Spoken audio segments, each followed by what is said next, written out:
Bradesco. Entre nós, você vem primeiro. Boa noite. Boa noite.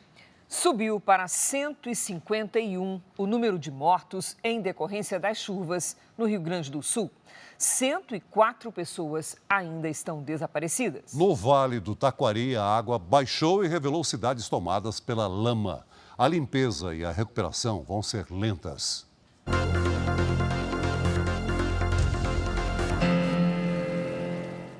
Seu Caetano tem 67 anos. A casa onde morava com a família foi destruída pela enchente. Tudo foi embora. Ficou só os tijolos no chão, alguma coisa, né?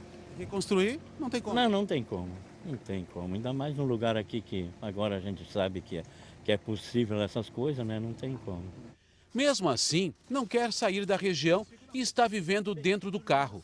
Tudo para não abandonar os cães e as 2 cabritas de estimação. Quando a gente pega um animal, é aquele compromisso, né? Tem que cuidar do bichinho, né? É não deixa de ser quase alguém da família, né? Ele mora em Cruzeiro do Sul, uma das cidades no Vale do Taquari que estão em estado de calamidade pública. Na estrada coberta pela lama, seu Bira busca força para recomeçar.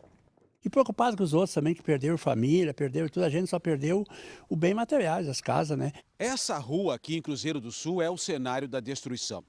Olha só aquela casa amarela ali atrás, ó. Ela não ficava ali, está no meio da rua, ela ficava lá para trás. Com a força da correnteza, ela foi arrastada. Por onde a gente caminha, só lama, muita lama. E aqui, ó, uma pilha de móveis que saíram de dentro das casas. Mas a destruição é maior ainda desse lado. Deixa eu passar aqui. Olha essa casa, casa de madeira. A base dela fica aqui na frente, mas ela foi empurrada lá para trás. Cruzeiro do Sul tem pouco mais de 12 mil habitantes. Metade dos moradores foi atingida pelas cheias. 11 pessoas morreram na cidade. Segundo a Defesa Civil do Estado, outras 17 estão desaparecidas. A casa de Janete e do Vanderlei foi inundada. O bairro não lembra em nada o que costumava ser. Uma vida inteira, gente, conseguir as coisas, isso é triste. Não só para mim, como para todos, né? É um cenário terrível que a gente não sabe nem como vai começar. Há toneladas de entulho por todos os lados. No bairro onde Maicon vive com a mulher e o filho, nenhum imóvel vai poder ser reaproveitado. A lama chegou até o teto das casas. Desde a última enchente de setembro, a gente fez toda a parte nova, a parte de baixo, que é onde tinha sido afetado. E agora perdemos tudo de novo. Pensar em recomeçar, como é que faz? Cara, aqui não, né? Em Encantado, também no Vale do Taquari, a estimativa da Universidade Federal do Rio Grande do Sul aponta que 21% dos moradores foram afetados. Aqui, o rio chegou a atingir 24 metros. Hoje, foi enterrada a única vítima do município. Josane Machado tinha 46 anos e morreu em um deslizamento de terra. Um casal de vizinhos ainda está desaparecido. E você vai ver também. O resgate de uma menina de 2 anos num prédio ilhado em Porto Alegre. Moradores de Eldorado que precisaram sair de casa montam acampamento improvisado na beira da rodovia. No sul do estado, autoridades pedem que população saia de casa em Pelotas. Silvio Luiz morre aos 89 anos e Brasil fica sem uma das principais vozes do futebol. Olho no lance!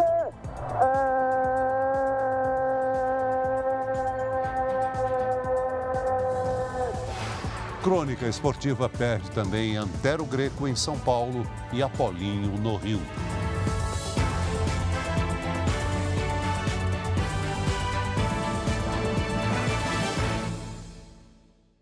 Oferecimento: Bradesco, eleito o melhor banco para investir.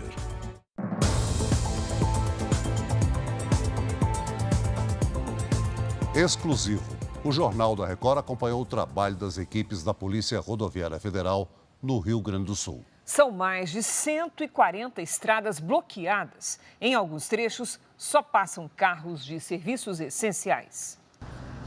400 policiais rodoviários federais reforçam o patrulhamento nas rodovias do Rio Grande do Sul. São mais de 140 estradas bloqueadas. Muitos motoristas não sabem para onde ir. A estrada tudo fechada aí, então a gente está tentando passar para um lado e para o outro para ir para casa. Chegou uma solicitação agora à Polícia Rodoviária Federal para escoltar um caminhão que está carregado com remédio. É um trabalho que os policiais fazem para garantir a segurança que esse medicamento vai chegar até os pontos de apoio. Vamos lá acompanhar. Percorremos 30 quilômetros até chegar ao local combinado. O caminhão está carregado com doações que vieram de São Paulo, entre elas caixas de remédios. Os policiais acompanharam o caminhoneiro por cerca de 60 quilômetros até a entrega da carga. Nesse trecho da rodovia, a força da água foi tanta que chegou a destruir parte do asfalto. Aqui, ele cedeu em mais de 1 metro. Os carros só conseguem passar em uma das pistas. Várias barreiras de bloqueios foram montadas. São 51 bloqueios apenas nas estradas federais do estado. Os trechos em obras são os considerados mais críticos. Está travado tudo. Não tem como andar, não tem como fazer nada. A gente precisa de serviço, trabalho. Nesse ponto aqui especificamente, em virtude do volume das águas ter passado por cima da pista, acabou danificando consideravelmente o asfalto. A BR-290 está liberada apenas para tráfego de veículos de serviços essenciais. A gente tem que fazer um controle bem grande para que o trânsito seja bem reduzido e quem tem que passar realmente consiga passar com rapidez. Essa comunidade aqui tem mais de 1000 casas e todas ficaram completamente debaixo d'água. O ponto mais alto aqui é a rodovia. Por isso as famílias montaram acampamentos às margens das pistas para assim conseguir fugir da água. São milhares de famílias que preferem ficar aqui cuidando do que a água não destruiu. Muita chuva e agora chuva e muito frio. Mas a gente não vai arredar o pé, a gente está aqui desde o começo e vai ficar aqui até o final. Na expectativa que volte a água para lá para o leito do rio o mais rápido possível, né? E está demorado. Mais de 100 pessoas foram presas no Rio Grande do Sul por roubo e saque desde o início das enchentes. O Guilherme Mendes volta agora ao vivo e ele traz mais detalhes. Olá, Guilherme, boa noite. Olá, Cris, boa noite. Boa noite, Celso. Até agora, mais de 103 pessoas foram presas em flagrante pela Brigada Militar, como é chamada a PM por aqui, e pela Polícia Civil. Aqui na capital, todo o efetivo da Guarda Municipal está mobilizado nas áreas afetadas pela cheia do Guaíba. 6 suspeitos foram presos nos últimos dias pela Guarda Municipal de Porto Alegre. A capital recebeu reforço de policiais de São Paulo, Santa Catarina, Minas Gerais e Paraná. Eles também ajudam nos resgates. E hoje, o ministro Paulo Pimenta, em entrevista à Record, afirmou que o aeroporto de Porto Alegre deve ficar fechado por pelo menos 6 meses. Segundo o ministro, 53 voos para o Rio Grande do Sul já foram retomados. Cris, Celso. Obrigada, Guilherme. Uma equipe da Polícia Militar Ambiental de São Paulo ajudou no resgate de uma menina de 2 anos que precisava de atendimento médico urgente em Porto Alegre. O prédio onde a família mora está ilhado. 2 barcos ajudaram no resgate. Primeiro, a mãe da menina ocupou uma das embarcações. Depois, a menina, que estava mais tranquila, foi trazida para fora. A operação teve o apoio de uma equipe multidisciplinar que inclui um psicólogo e um médico. Mãe e filha foram levadas até um ponto onde uma ambulância aguardava as duas. A menina recebeu atendimento num hospital de Porto Alegre. Famílias que perderam tudo nas inundações tentam conseguir donativos no Vale dos Sinos, no Rio Grande do Sul. As filas são muitas e as doações ainda não chegam a todos que precisam. Outro dia de chuva e fila nos locais onde são distribuídos os donativos, nas cidades que ficam no Vale dos Sinos. Onde a gente vê alguma fila assim, é porque são muitas pessoas precisando buscar donativos, né? Porque são pessoas que perderam tudo nessa situação. O Sr. Ângelo e Dona Neia são exemplos dessa história triste que a gente vê por aqui. Sr. Ângelo, o que o senhor está precisando nesse momento? Na verdade, nós estamos precisando de tudo, né? Cama, colchão, tudo. Nós perdemos tudo. Não tem nada, não tem mais nada. Vocês estão quantos dias fora de casa? A gente está desde sexta-feira da madrugada, né? 10 dias já fora de casa, quase. Isso, já vai fazer já 10 dias. E lá onde a gente está tem 3 crianças, então o restante tudo é adulto, são 11 pessoas. E a gente está assim de doação, porque a gente perdeu tudo. Então tudo que vem é bem-vindo, né? Em cada lugar que você para, você encontra uma história de dificuldade. A Luciana e a Tassiane estão aqui almoçando, estão ali na fila esperando para ver se conseguem alguma doação. E a casa das duas, elas são vizinhas, foi totalmente alagada num dos bairros aqui de São Leopoldo. E ela estava me contando que ela está num abrigo, mas vai ter que sair do abrigo? E vamos ter que sair, que no caso tipo, é da comunidade, né? Daí eles estão precisando de abrir a quadra, eles estão precisando de dinheiro, né? Daí nós queremos que eles querem que nós saímos. Daí eles estão vendo para onde que a gente vamos, né? Mas outros lugares estão bem ruins, né? Daí estamos até com medo de ir para outros lugares, né? Que eu tenho a minha menina, né? Lá outro lugar tá horrível, né? Daí estamos vendo se vamos conseguir alugar casa ou vamos para um aluguel social, estamos vendo para onde que a gente vamos, né? Vai estar difícil. Dessa vez perdemos até nossos gatinhos, cara, dela. Foi gatinho, cachorro, que não conseguimos salvar, né? Saímos bem quando tava cheio, né? Daí que nem, tipo, conseguiu salvar ela e minha outra nenê, graças a Deus, né? E tá frio, né? Tá tremendo. Sim, tô com frio também. É, a situação tá ruim, tipo, tá crítica, né?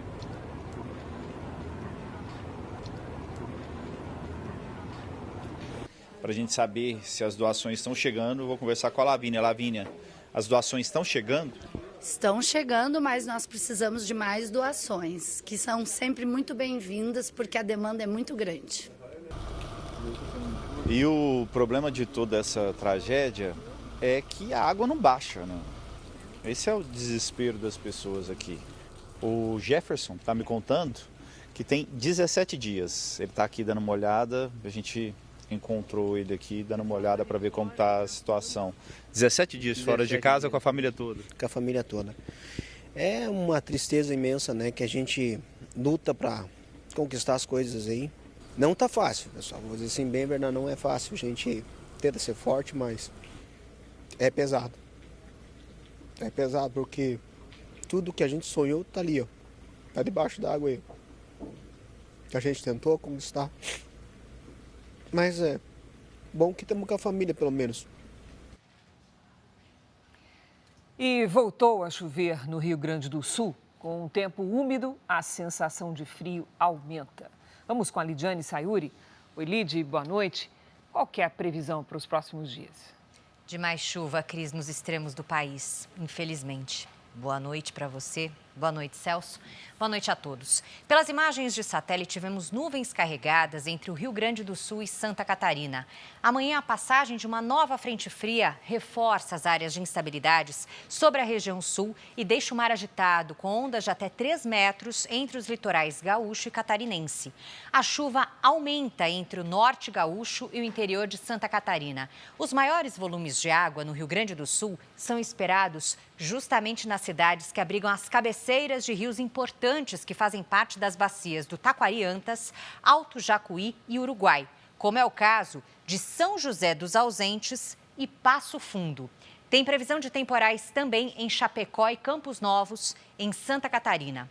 Os períodos de trégua na chuva em Porto Alegre seguem muito curtos. A sexta-feira será mais um dia nublado, frio e chuvoso, com máxima de apenas 15 graus. No sábado, o sol aparece, não chove, esquenta um pouquinho, faz até 17. No domingo, volta a chover, com máxima de 16. Aí, na segunda, tempo firme e até 18 graus. Além de Porto Alegre, outras capitais também entram na rota de alerta para temporais, como Florianópolis e Manaus. Em São Luís, é alto o risco de novos alagamentos. Nesta grande mancha clara do mapa, tempo firme e com baixa umidade do ar. No giro de temperaturas, tirando Porto Alegre e Florianópolis, o calor volta com tudo. Em Curitiba, máxima de 27 graus. Em Belo Horizonte e em Natal, faz até 30. Em Cuiabá, 32. E até 31 em Macapá. Em São Paulo, termômetros acima dos 30 graus nesta sexta. O Rio de Janeiro será a capital mais quente do Brasil, com 36. Em Goiânia e em Palmas, dia ensolarado, com temperaturas entre 33 e até 34 graus. Cris, Celso. Obrigada, Lid. Amanhã, Lid. A União Europeia abriu uma nova investigação contra a Meta, dona do Facebook e do Instagram, por supostamente prejudicar a saúde de crianças e adolescentes. As autoridades afirmam que as redes sociais podem provocar comportamento viciante e não garantem a privacidade e a segurança de menores de idade. A União Europeia afirma que não está convencida de que a Meta esteja tomando medidas suficientes para reduzir os efeitos negativos que o Facebook e o Instagram podem causar à saúde física e mental de crianças e adolescentes europeus. Para as autoridades, a companhia americana pode ter violado a Lei de Serviços Digitais, aprovada no ano passado, que responsabiliza as plataformas por desinformação, fraudes em compras e abuso infantil. Esta é a 6ª investigação formal da Comissão Europeia com base nesta legislação e a 2ª contra a Meta. O objetivo da investigação aberta hoje é identificar a eficácia de medidas de proteção à privacidade e à segurança infantil. Também serão avaliados os impactos de conteúdos negativos que chegam aos menores por meio de algoritmos, que podem causar um comportamento viciante. A União Europeia suspeita que as verificações de idade da Meta não estejam funcionando como deveriam. A empresa americana afirmou que quer que os jovens tenham experiências seguras e adaptadas à idade na internet e que desenvolveu mais de 50 ferramentas e políticas para protegê-los. Veja a seguir: governo federal deve autorizar prefeituras de cidades afetadas pelas chuvas a contratar empresas para drenar ruas inundadas. Luto no jornalismo esportivo. Morreu Silvio Luiz, um dos narradores mais criativos do futebol brasileiro.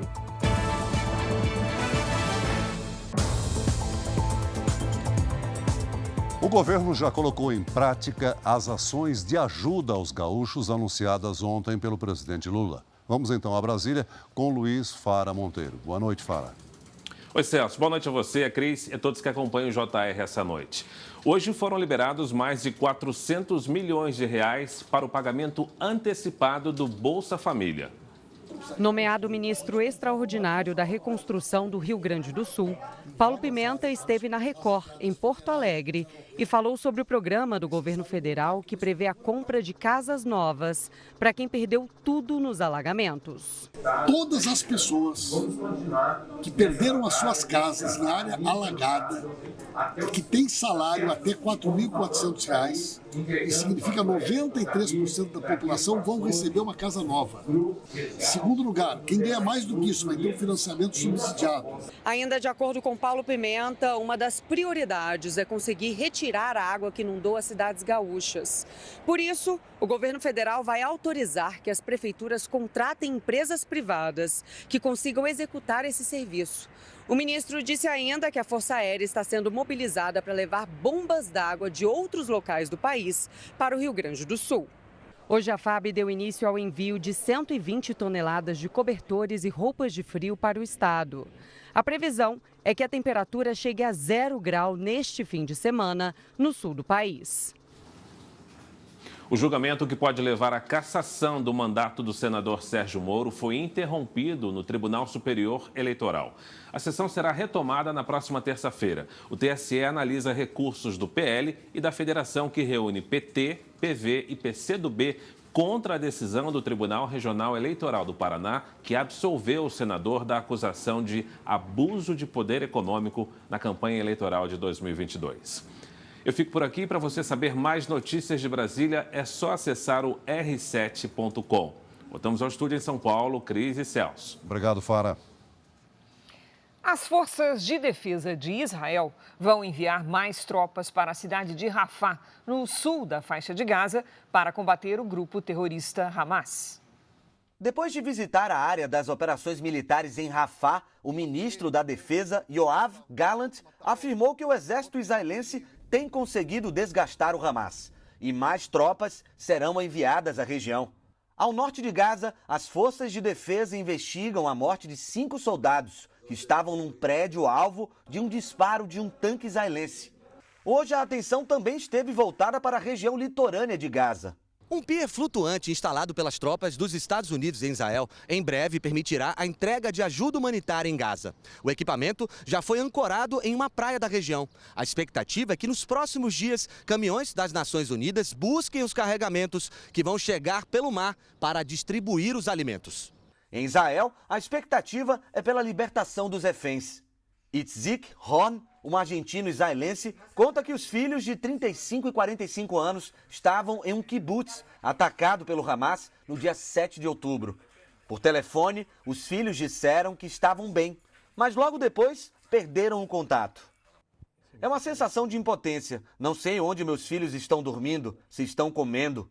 O que me mantém é a esperança de voltar a vê-los, diz Itzik. É a esperança de voltar a vê-los. Ainda nesta edição, voluntários improvisam lavanderia para ajudar as vítimas das chuvas em Porto Alegre. Jornalista e ex-técnico do Flamengo, Apolinho morre aos 87 anos no Rio de Janeiro.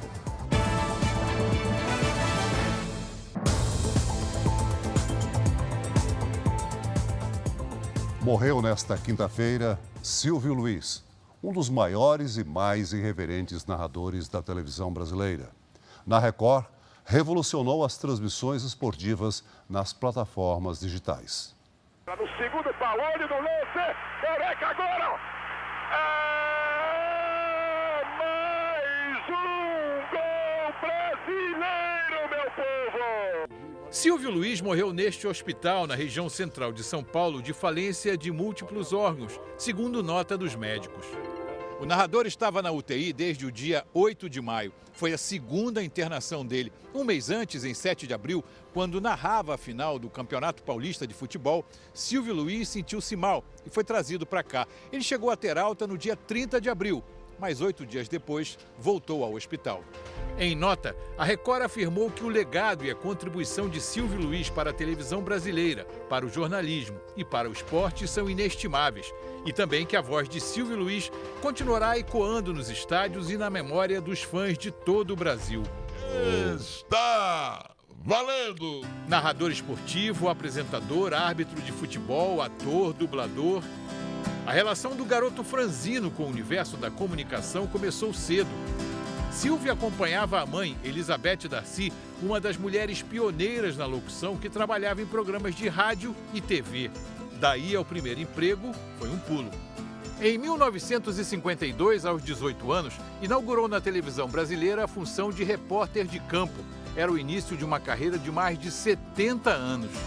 Um dia fui assistir um jogo do São Paulo, no interior, e fui de carona com o Silvio Luiz, um fusquinha que ele tinha. Foi a primeira vez que eu vi o Silvio Luiz na minha vida e eu já conhecia o Silvio Luiz da televisão, repórter de campo da Record. Ele vestia um jaquetão, um moletom com o número 7, que era a Record era o canal 7, ele repórter de campo. Ele era o cara que perguntava aquilo que o cara não quer ouvir, a pergunta que o cara não quer ouvir. Hoje em dia ninguém pergunta mais nada para ninguém, mas o Silvio perguntava. Um ano depois foi contratado pela TV Record por indicação do ex-jogador e comentarista Leônidas da Silva, o Diamante Negro. Em TV, circulou por todas as funções: reportagem, produção, apresentação e ainda encontrou tempo para participar de novelas, que na época eram ao vivo. Em 1969, nos bastidores dos programas de televisão, conheceu a cantora Márcia, com quem se casou tempos depois. A década de 70 chegou com a oportunidade de narrar uma partida de futebol, a primeira de centenas. Como narrador, criou bordões inesquecíveis. Confira comigo no replay! Um bordão do Silvio Luiz que mais me vai deixar saudade é na hora do gol, quando ele não falava a palavra gol. Pela inteligência dele. Eu perguntei para ele, por que você não narra gol? Porque eu não sou óbvio, nunca nasci óbvio na minha vida, então as pessoas estão vendo que foi gol. Foi ele! Roberito Adélio, a camisa número 11. Silvio Luiz sempre foi referência na profissão, até mesmo para quem trabalhava em outras emissoras. Ele criou uma forma de passar as emoções do esporte e de se comunicar com os telespectadores. Aprendi muito com ele, trocávamos ideias. Fomos concorrentes, mas sempre nos demos muito bem e com muita amizade. Silvio Luiz, um gigante. O ex-jogador Walter Casagrande, que foi comentarista do Campeonato Paulista este ano pela Record, diz que guarda na memória uma narração de Silvio Luiz pelo Campeonato Italiano, que ele só conseguiu ouvir anos depois. Nesse jogo, Torino e Juventus, que era o derby da cidade, a narração foi dele. Foi 2-0 para o Torino e eu fiz os 2 gols. Com a narração do Silvio Luiz, maravilhosa, fantástica, emocionante, e é aquilo que eu guardo de muito carinho. Foi ele, Casagrande. Agora, Torino 2, Juventus 0. Além da Record, Silvio Luiz teve passagens pelo SBT, pela Bandeirantes, onde integrou a equipe de Luciano do Vale, e Rede TV. Cobriu Copas e Olimpíadas. E em todos os lugares deixou a mesma marca. Nos últimos anos, atuou nas transmissões do Campeonato Paulista pelos canais digitais da Record, ao lado dos humoristas Bola e Carioca. Acerta o seu aí, que eu arredondo o meu aqui. Está valendo! Meu primeiro emprego aqui em São Paulo foi porque eu era o cara que imitava o gênio da narração esportiva. Foi o maior privilégio de ser amigo e depois ainda ter a oportunidade de trabalhar junto com ele. Juntos, os 3 fizeram uma revolução na transmissão esportiva. Se você olhar pelo ponto de vista de quem está sentado assistindo, as pessoas amam isso. Por quê? Porque a impressão que você tem assistindo a Record, nessa transmissão digital, é que eles estão dentro da sua sala. Exatamente, olha lá. O humorista Carioca lembra da última transmissão na final do Campeonato Paulista, dia 7 de abril. Ele percebeu que o Silvio não estava bem no primeiro tempo da partida. Aí no intervalo eu falei, Silvio, vamos tomar um arzinho, um oxigênio? Não, tô bem, né? Aí eu falei, tá, mas aí deixei todo, né, a equipe atenta, porque eu percebi que ele não estava muito bem. Silvio Luiz saiu do estúdio direto para o hospital. Para quem conviveu com ele até o fim, sabe que a lição que fica é a de amor pela profissão. Meu sonho é fazer o mesmo que o Silvio. Ele tá feliz, sabe? Assim, trabalhou até os seus quase 90 anos. Isso é um privilégio. Olha no lance! Mais um gol brasileiro, meu povo! Morreu no Rio de Janeiro o comentarista esportivo Washington Rodrigues, o Apolinho. A confirmação da morte aconteceu durante a partida do Flamengo contra o Bolívar, pela Copa Libertadores. O jornalista esportivo estava internado neste hospital, na zona oeste do Rio, onde passava por tratamento contra um câncer no fígado. Washington Rodrigues morreu na noite passada, aos 87 anos, enquanto o Flamengo jogava no Maracanã. Conhecido como Apolinho, começou a carreira no rádio como repórter nos anos 60 e também trabalhou em diferentes emissoras de TV, inclusive na Record. Washington ganhou fama pela irreverência como comentarista. Minha vida do futebol me deu 2 apelidos. O Papa Títulos e o Rei do Rio. Precisa falar mais de alguma coisa? Embora fosse querido por torcedores de todos os times do Rio, Washington Rodrigues sempre fez questão de demonstrar a paixão que tinha pelo rubro-negro carioca. Apolinho chegou a ser treinador do Flamengo em 1995. 3 anos depois, assumiu a função de diretor de futebol. A despedida do comunicador não poderia ter sido em outro lugar. A sede do clube, aqui na Gávea. A torcida do Flamengo é muito fácil de ser motivada, né? O chamamento do time para o estádio é um negócio fantástico, é incrível. Nenhum outro time de futebol do planeta consegue essa façanha. Companheiros de microfone, fãs e personalidades do mundo do futebol foram se despedir do amigo. Apolinho deixa 3 filhos e muita saudade para quem acompanha o futebol no rádio. Ele foi uma figura espetacular, né? Não só para o futebol, como para a comunicação de um modo geral. A saudade que ele deixa é exatamente esse poder de comunicação. Serve de exemplo, serve de legado para toda uma nova geração que surge aí na profissão. Também morreu hoje o jornalista esportivo Antero Greco. Antero morreu nesta madrugada aos 69 anos em um hospital em São Paulo. Ele lutava contra um tumor no cérebro. O jornalista começou na profissão há 50 anos. Foi repórter, chefe de reportagem e editor. Na TV, Antero trabalhou como comentarista na ESPN por 30 anos. As marcas registradas dele sempre foram a gentileza e o bom humor. Ele estava 2 anos já lutando contra essa doença, um tumor no cérebro, com galhardia, tentou voltar, voltou um pouco para a redação, para apresentar, mas aí não deu.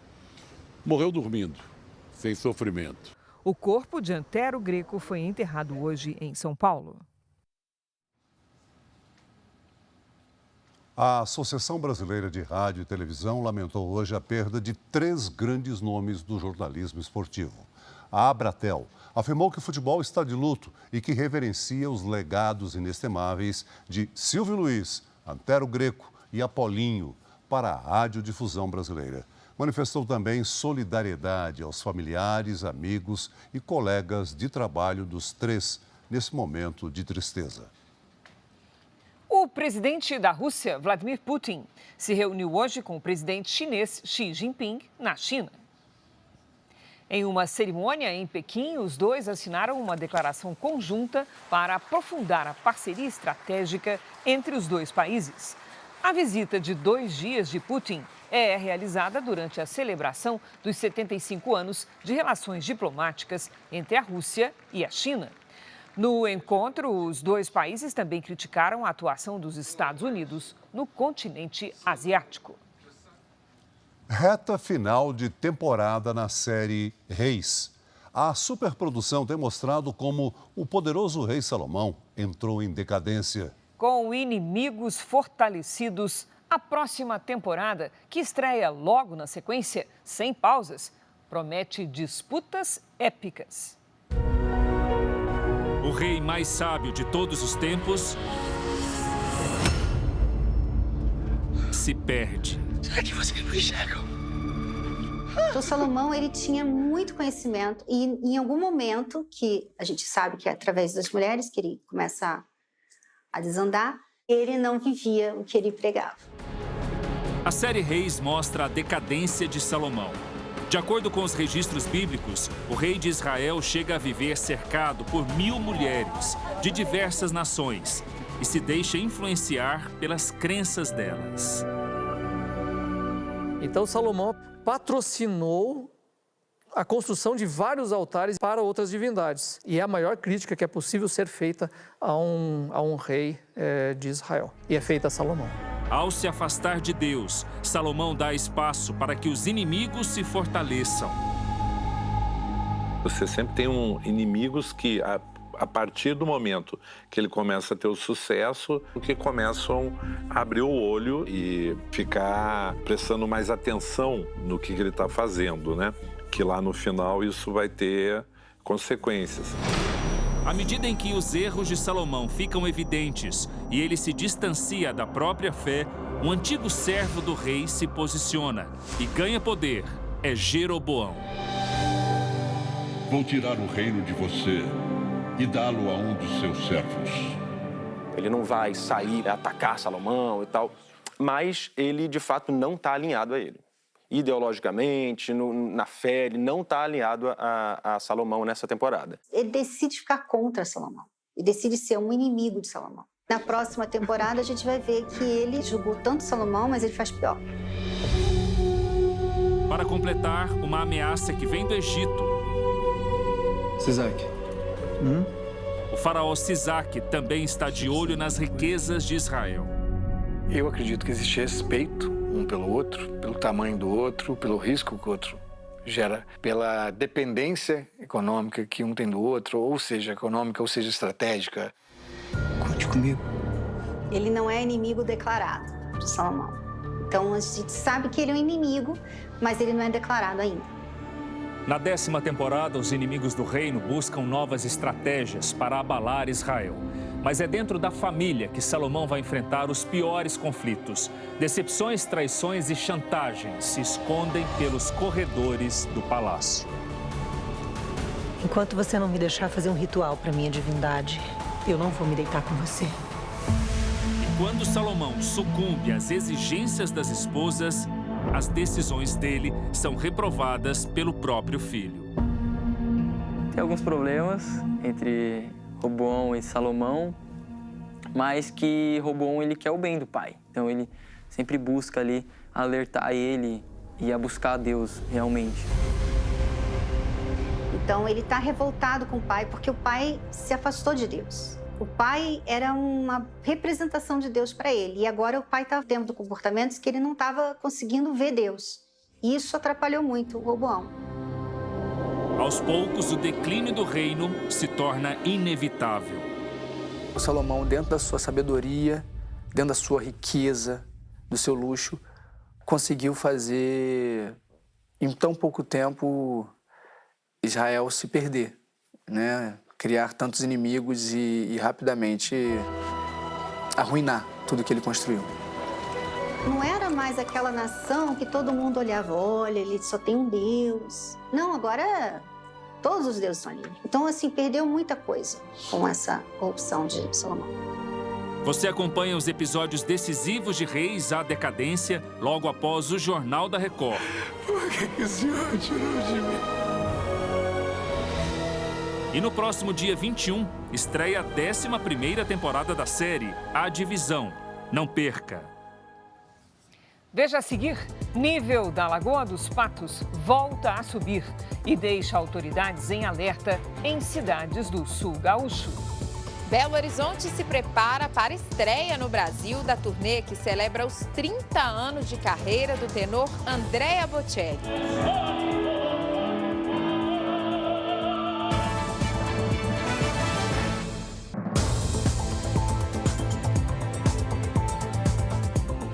Mais de 13 mil pessoas estão vivendo em abrigos em Porto Alegre depois de perderem tudo nas enchentes. Um grupo de voluntários improvisou uma lavanderia para ajudar quem ainda não sabe quando poderá voltar para casa.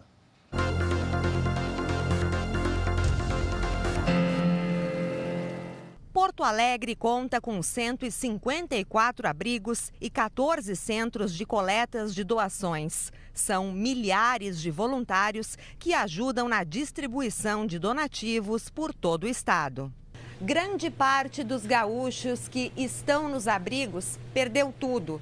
As doações de roupas têm garantido o mínimo de dignidade para os desabrigados. Mas com o passar dos dias, surge outro problema: como lavar todas as peças?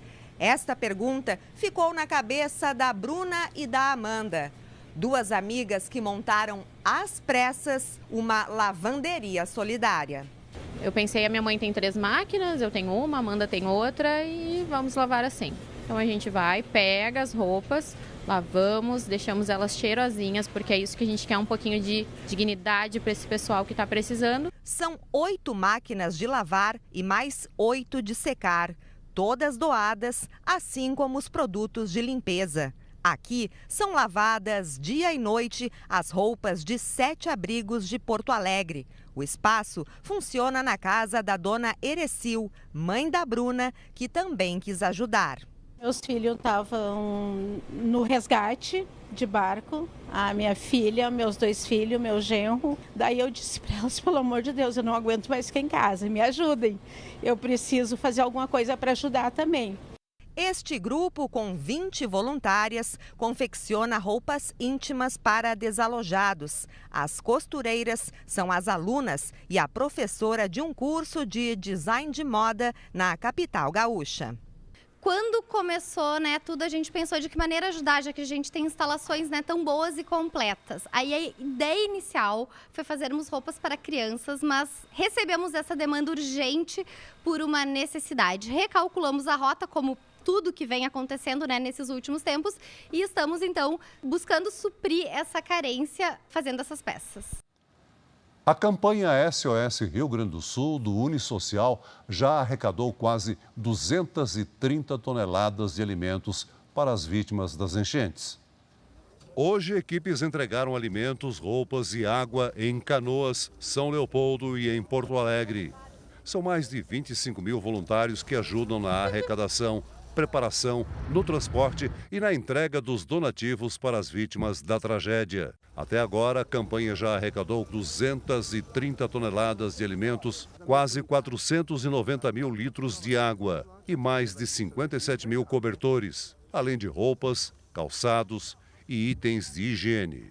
Você também pode ajudar nessa corrente com uma doação de qualquer valor. A chave Pix do Unisocial é social@universal.org. O valor de sua doação será revertido em suprimentos para as famílias que estão desabrigadas no Rio Grande do Sul. O governo do Rio Grande do Sul também recebe doações. A chave Pix é o CNPJ 92 958 800 1000 ao contrário 38. Segundo as autoridades, os recursos serão todos direcionados para o apoio humanitário às comunidades afetadas pelas cheias. Um comitê foi criado para fazer a gestão da conta que está recebendo as doações. O nível da Lagoa dos Patos voltou a subir e provocou alagamentos nos municípios do sul do estado. Em Pelotas, a água chegou até os diques de contenção e deixou as autoridades em alerta. Ruas e bairros onde até então a água não tinha chegado foram alagados nas últimas horas. É o caso do Simões Lopes, que liga Pelotas ao município de Rio Grande. Aqui onde foram instalados os diques de contenção para tentar conter a inundação, o nível do canal São Gonçalo chegou na marca de 3 metros e 2 centímetros. A água já encobriu toda esta praça. As autoridades estão em alerta, porque a barreira só suportaria um aumento de mais 28 centímetros no nível. Eu estou bastante preocupado, né? Bastante preocupado, principalmente com o pessoal, as pessoas das ribeirinhas ali aqui perto do São Gonçalo, né? Porque ele nunca teve desse jeito, nunca teve. Nós nunca tivemos um nível de água assim. Hoje, autoridades aumentaram o alerta para as áreas que eram consideradas de risco médio para inundação. O município já tem quase 700 desabrigados. Por causa da elevação do nível da Lagoa dos Patos, que atingiu a marca de 2 metros e 77 centímetros, outras cidades também foram alagadas. Em São Lourenço do Sul, também foram registradas rajadas de ventos. 5.000 pessoas foram atingidas pela cheia. Em Rio Grande, a inundação chegou a vários bairros. O acesso às ilhas continua interrompido e aulas seguem suspensas. Mais de 650 pessoas estão em abrigos públicos. A água das enchentes começou a baixar em parte de Eldorado do Sul, um dos locais mais atingidos pela tragédia. 35 mil dos 40 mil moradores da cidade foram obrigados a sair de casa. Um olhar carregado de tristeza de quem perdeu tudo o que batalhou anos para conseguir. É muito triste, coisas que nunca vimos na história. Eldorado do Sul foi uma das cidades mais atingidas pela cheia do rio Jacuí. A água subiu rápido e em poucas horas, mais de 90% da cidade ficou completamente alagada e precisou ser esvaziada às pressas. A situação aqui da cidade é muito precária, são várias ruas alagadas. A gente está passando por uma área que tem quase 1 metro de profundidade e a gente só está conseguindo passar por aqui por causa dessa retroescavadeira. O cenário é de completa destruição. A água invadiu lojas, encobriu caminhões e correnteza arrastou dezenas de carros. Por medida de segurança, 35 mil dos 40 mil moradores do município precisaram deixar a região. Triste, né? A minha casa ficou submersa lá e tal. Agora o cara só vai ver o que restou, né? É a primeira vez que a Aliteia volta para casa depois da segunda cheia. Na parede, a marca mostra a altura que a água atingiu. Ela perdeu tudo o que tinha. É triste demais, né? Ver a situação que fica, tudo que a gente lutou para conseguir, né? É muito triste, é uma sensação de perda, né? Um vazio enorme. Tentar recomeçar de novo, né? Não tem o que fazer. Vamos voltar a conversar ao vivo com o Guilherme Mendes, que atualiza a situação direto da capital Porto Alegre. Oi, Guilherme, suas informações. Pois é, Cris, nós estamos aqui no Centro Histórico, até onde a gente consegue chegar no Centro Histórico, porque, ó, tudo está alagado. Estou usando uma lanterna aqui, ó, lá atrás o Mercado Popular, um dos cartões postais símbolo da capital gaúcha, e a gente vê que aqui, ó, tá tudo debaixo d'água. Um cenário muito triste, já que a área alagada aqui, ela é enorme, onde inclusive funcionam várias lojas, comércios importantes aqui da capital Porto Alegre. Água que dá para perceber que vai demorar para baixar, viu, Cris? Obrigada, Guilherme. O ator Tony Ramos, de 75 anos, passou mal hoje pela manhã e foi internado num hospital no Rio de Janeiro. Tony Ramos precisou passar por uma cirurgia para drenar um coágulo no cérebro. Segundo a família do ator, a cirurgia terminou por volta das 7h30 da noite e, de acordo com o boletim médico, o estado de saúde dele é estável. O tenor italiano Andrea Bocelli começa amanhã uma turnê pelo Brasil para comemorar os 30 anos de carreira. A primeira apresentação será no estádio do Mineirão, em Belo Horizonte. A dona Dolores, carinhosamente chamada de Dorita, é uma grande fã do Andrea Bocelli. Ela está prestes a fazer 100 anos. E o primeiro show do tenor italiano no Brasil vai ser o primeiro da vida dela. Esperando, né? Como é que vai ser? Dona Dorita vai com as 3 filhas. Todas são fãs de Bocelli. No estádio do Mineirão, a tarde foi movimentada. As equipes trabalharam na montagem do palco e nos ajustes finais para o show de amanhã. A capital mineira foi escolhida para a estreia da turnê no Brasil, que celebra os 30 anos de carreira do tenor. Além de orquestra e coral, Andrea Bocelli também vai dividir palco com outros convidados especiais. Um deles é o filho do músico, Matteo Bocelli, de 25 anos, que se apresenta pela primeira vez no Brasil. O show ainda tem a participação da cantora Sandy e de grandes nomes da música erudita, como a soprano romena Cristina Passaroil, a violinista Caroline Campbell e o pianista e maestro Carlo Benini. A orquestra e o coral jovem do estado de São Paulo também estarão no espetáculo. Essa é a 5ª vez que o tenor se apresenta no país. Também haverá shows no Rio de Janeiro, no dia 19, em Brasília, no dia 21 e em São Paulo, nos dias 25 e 26 de maio. Record, a emissora oficial da turnê de Andrea Bocelli no Brasil. Essa edição termina aqui e à 00:30 tem mais Jornal da Record. Fique agora com Reis, a decadência. E logo depois de Gênesis, tem a primeira eliminação na mansão de A Grande Conquista. Entre no r7.com e vote em quem você quer que fique. É imperdível. Ótima noite para você. Boa noite.